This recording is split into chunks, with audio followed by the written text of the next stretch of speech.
So my name is Nolan Ray. Grew up in Omaha, Nebraska. I'm now here at the University of Nebraska-Lincoln. I'm an advertising and public relations major with a arts minor. I just think the versatility is huge. Like if you really wanted to, you could use that as basically like a Photoshop. And I also love that you can make legitimate masterpieces on that app. There's no path you have to take when you use that app. The amount of tools that there are is just obscene. My favorite tip is what I just tell everybody is just mess around.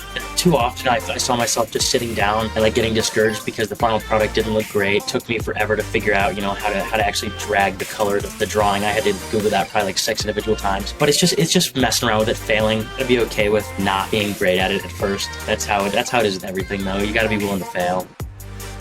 I went down so many different rabbit holes of just Googling, how to draw hyperrealism, how to draw cartoon styles. And then you pick up on these little tips and tricks along the way that just kind of like sneak their way into your artistic style to where now, I consider myself pretty well versed and I can, draw different styles depending on what I'm going for. Like if I'm designing a t-shirt or if I'm drawing something for like my dad, I'll do completely different styles. And right now, Procreate is the only thing that I design on.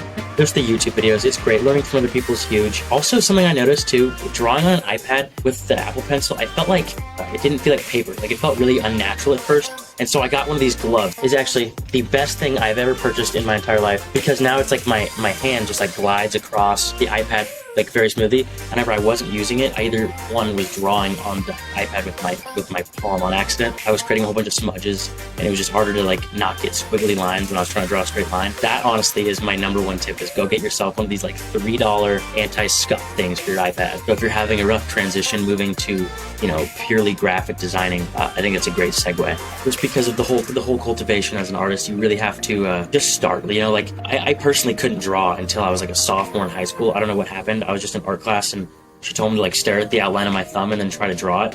And whenever I broke down the drawing into like lines instead of like the whole thing, made it a lot easier. And so like I would get home from school and I would just draw from the moment that I got home from school to the moment I went to bed. And it really does take just hours and hours of practice, but I promise that the end result is always worth it. So many people feel like if they can't draw when they're like 10 years old and they're never going to be able to draw. And it is really one of those things that anybody can do if you have that fire and you have that motivation.